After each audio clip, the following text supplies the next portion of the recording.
ನಾನು ಮಲಗಿರುವಂತಹ ವೇಳೆಯಲ್ಲಿ ನನ್ನನ್ನು ಎಬ್ಬೇಳಿಸಿ ನೀವು ಕೇಳ್ತಾ ಇದ್ದೀರಿ, ಏನಾಯ್ತು ಮಗನೇ ಎಂಬುದಾಗಿ. ನಿಮ್ಮಲ್ಲಿ ಆಶೀರ್ವಾದವನ್ನು ಪಡೆದುಕೊಂಡು ಮೃಗ ಬೇಟೆಗೆ ಹೋದದ್ದು ಹೌದು. ಹೋಗುವಾಗ ನನ್ನೊಟ್ಟಿಗೆ ಸಖ ಇತ್ತ, ಆದ್ರೆ ಅಲ್ಲಿಂದಾದಂತಹ ಪ್ರಕರಣಕ್ಕೆ ನನ್ನ ಸಖ ಇಲ್ಲಿ ಹೋದಂತಲೇ ಅದೇ ಕಂದ. ಈಗ ಸ್ನೇಹಿತರು ಇರ್ತಾರೆ, ಯಾಕೆ ಕೊನೆ ತನಕ ಇರಬೇಕು, ಜೀವನದಲ್ಲಿ ಕೊನೆ ತನಕ ಸ್ನೇಹಿತರು ಇರಬೇಕು. ಅರ್ಥದಲ್ಲಿ ಬಿಟ್ಟು ಹೋದವ್ರಿ ಮತ್ತೆ ಬರುವುದಿಲ್ಲ. ನಿನ್ನ ಹತ್ರ ಉಂಟಾ ಬರ್ತೀರೆಲ್ಲರಿದ್ದಾರೆ ಹಾಗೆ. ಆದ್ರೆ ಅಲ್ಲಿ ಆದಂತಹ ಒಂದು ವಿಚಾರ ತಾಯಿ, ಏನು ಮೃಗ ಬೇಟೆಯನ್ನು ಆಡಿದೆ, ಬಳಲಿ ಹೋದೆ.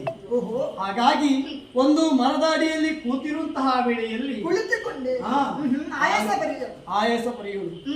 ಆದ್ದರಿಂದ ಆ ಕೂತಂತಹ ವೇಳೆಯಲ್ಲಿ ಒಬ್ಬಳಕ್ಕೆ ಹೆಣ್ಣು ಆ ವನದೊಳಗೆ ವಿವರಿಸುತ್ತಾ ಓರ್ವಳಕ್ಕೆ ಹೆಣ್ಣೆ. ಹೌದಮ್ಮ, ಓರ್ವಳೆ ಇಲ್ಲ, ಒಂದು ಇಬ್ಬರು ಒಂದು ಕೆಲವರು ಇರಬಹುದು. ಯಾಕಂದ್ರೆ ರಾಜಕುಮಾರಿಯರೆಲ್ಲ ವನ ವಿಹಾರಕ್ಕಾಗಿ ಈ ಕಾಡಿಗೆಲ್ಲ ಹೋಗುತ್ತಾರೆ. ಹೌದು, ಹೇಳಿದ್ದು ನೆನಪುಂಟು. ಹಾಗೆ ಹಾಗಾಗಿ ಅವರು ಬಂದಿದ್ರು, ಅವರನ್ನು ನೋಡಿದ ಕ್ಷಣದಿಂದ ಅವಳನ್ನು ಮಾತನಾಡುವಂತ ಆಯ್ತು. ಹುಡುಗಿಯನ್ನು ಕಾಣುವಾಗ ಪರಿಚಯ ಕೇಳುವ ಒಳ್ಳೆ ವಿಚಾರ. ಕಾಡಿಗೆ ಯಾಕೆ ಬಂದಿದ್ದಾಳೆ ಮತ್ತೆ? ಹಾಗಾಗಿ ಪರಿಚಯವನ್ನು ಕೇಳಿದ ತಾಯಿ, ಯಾವ ದೇಶವನ್ನು ಕೇಳಿದೆ ಮೊದಲಿಗೆ. ಆ ದೇಶ ಪರದೇಶ ನಮ್ಮ ಊರು, ಸ್ವಲ್ಪ ದೂರದ. ಎಲ್ಲಿ ಅವಳು? ತೋಂಡ ರಾಜ್ಯದವಳಂತೆ. ತೋಂಡ ದೇಶದ? ತೋಂಡ ರಾಜ್ಯದವಳಂತೆ. ಓಹೋ, ಹೆಸರು ಕೇಳಿದೆ. ಹೆಸರು ಕೇಳಿದ್ಯಾ? ಏನಂದಳು? ಪದ್ಮಾವತಿ ಅಂತ ಹೇಳಿ. ಪದ್ಮಾವತಿ? ಓಹೋ, ಕಮಲ. ಆ ಕಮಲಕ್ಕೆ ಅಂತೆ ರೂಪ ಉಂಟು ಅವಳು ಅಲ್ವೇ? ಅಮ್ಮ ಮತ್ತೆ ಕೇಳಿದೆ, ನಿನ್ನ ತಂದೆ ತಾಯಿ ಯಾರು ಎಂಬುದಾಗಿ. ಓಹೋ, ಮೊದಲಿಗೆ ಹೇಳಿದ್ಲು ಆಕಾಶರಾಯ ಅಂತ, ಆಮೇಲೆ ಧರಣಿ ದೇವಿ ಅಂತ ಹೇಳಿದ್ಲು. ತಾಯಿ ಧರಣಿ ದೇವಿ. ಹಾಗಾಗಿ ಅವುಗಳನ್ನೆಲ್ಲ ಕೇಳಿದ ಮೇಲೆ ನಾನೊಂದು ವಿಚಾರನ ಅವಳಲ್ಲಿ ವಿಸ್ತರಿಸಿ, ನನ್ನನ್ನು ಇನ್ನು ಮದುವೆ ಆಗ್ತೀಯಾ ಎಂಬುದಾಗಿ. ಒಳ್ಳೆ ಕಥೆ. ಅಮ್ಮ, ಕೇಳಿದ್ದೇ ಒಂದು ಗೊತ್ತುಂಟಮ್ಮ. ಅವಳ ಹತ್ತಿರ ಇದ್ದಂತಹ ಒಂದು ಕಲ್ಲನ್ನು ಕೈಯಲ್ಲಿ ಹಿಡಿದು ನನ್ನ ತಲೆಗೆ ಎಸೆದು. ಹೌದಾ? ಅದಕ್ಕೆ ಹೆಣ್ಣು ಮಕ್ಕಳಲ್ಲಿ ಮಾತಾಡುವಾಗ ನನ್ನ ತಲೆಗೆ ಎಸೆದ್ರು ದೂರದಲ್ಲಿ ನಿಂತುಕೊಂಡು ಮಾತಾಡಬೇಕು. ಆದ್ರೆ ನನಗೆ ಅದು ಬೇಸರ. ಮತ್ತೆ ನನ್ನ ಪ್ರೀತಿಯ ಕುದುರೆ, ಬಿಳಿ ಕುದುರೆ, ಆ ಬಿಳಿ ಕುದುರೆ ಸತ್ತು ಹೋಯ್ತು. ಅಯ್ಯೋ, ಹೌದೇ? ಅದನ್ನು ಕಲ್ಲಿಸಿದಳು. ಆದ್ರಮ್ಮ, ಅವಳಿಗೂ ಒಂದು ಪಶ್ಚಾತ್ತಾಪ ಆಗಿರ್ಬೋದು ಈಗ.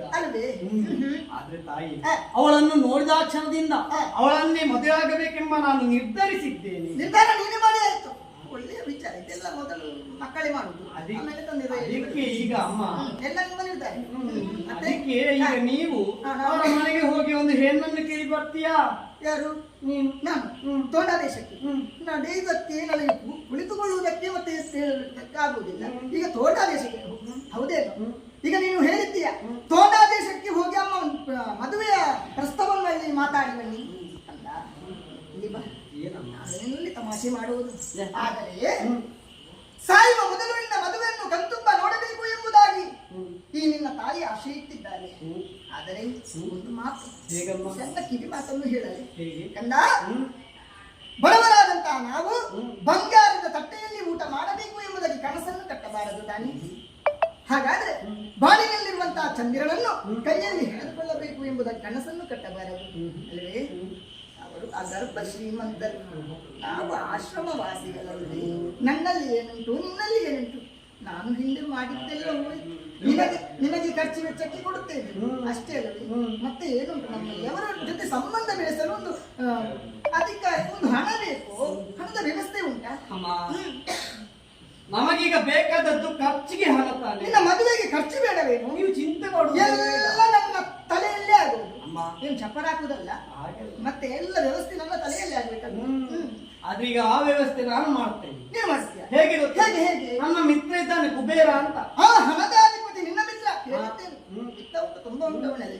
ಅವನಲ್ಲಿ ಹೋಗಿ ಸಾಲವನ್ನು ಪಡೆದ್ರೆ ಸಾಲವನ್ನು ಎಷ್ಟು?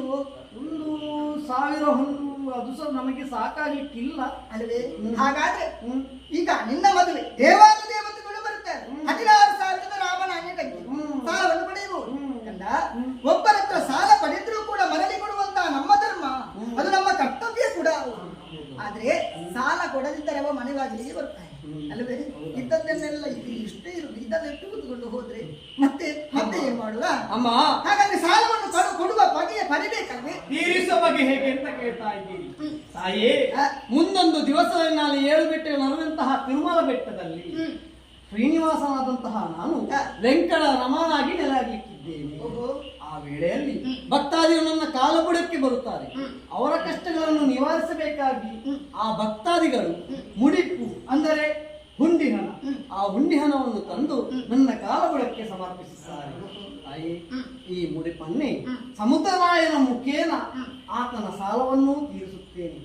ತಾಯಿ, ಅಂದೊಮ್ಮೆ ನಿಮ್ಮಲ್ಲಿ ಒಂದು ಮಾತೊಂದು ಕೊಟ್ಟಿದ್ದೆ. ಯಾವಾಗ ನಾನು ಕೃಷ್ಣನಾಗಿರುವಾಗ ನೀವು ನನ್ನನ್ನು ಪಾಲನೆ ಮಾಡಿದಂತಹವರು ಅಲ್ಲವೇ.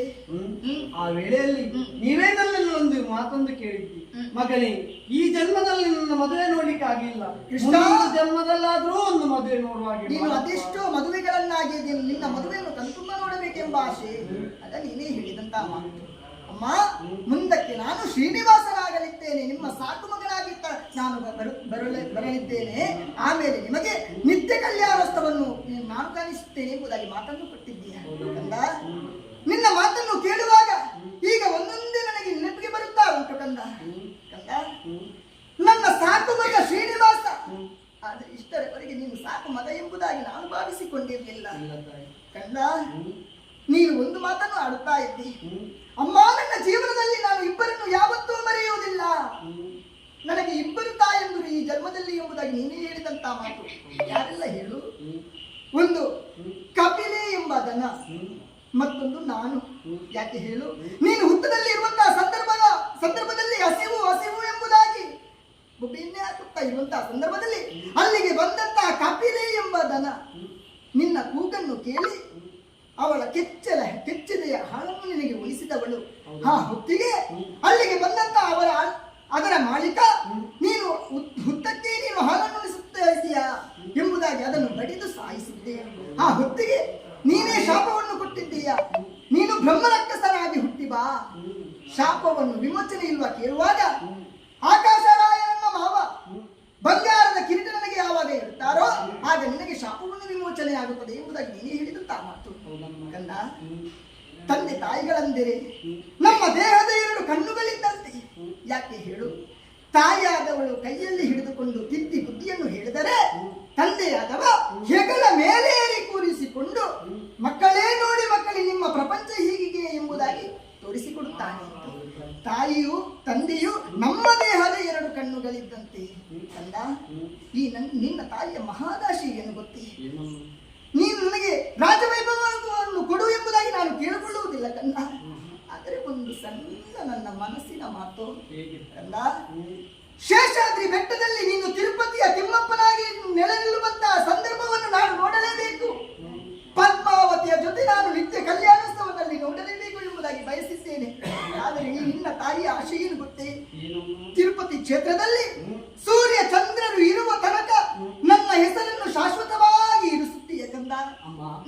ಆ ಮಾತನ್ನು ಈಗಲೇ ನಡೆಸುತ್ತೇನೆ. ಮುಂದೆ ನಾನು ಮದುವೆಯಾಗುವಂತಹ ವೇಳೆಯಲ್ಲಿ ನಿಮ್ಮನ್ನೇ ಆ ಬಕುಲ ಮಾಲೆಯಾಗಿ ಧರಿಸಿ ಸದಾ ಕಾಲ ಅದು ನನ್ನಲ್ಲೇ ಇರುವ ಹಾಗೆ ಮಾಡುವಾಗ ನಾನು ಮಾಡ್ತೇನೆ. ಹೌದೇ ಕಂದ? ಹಾಗಾದರೆ ಇದು ನಿನ್ನ ಕಲ್ಯಾಣ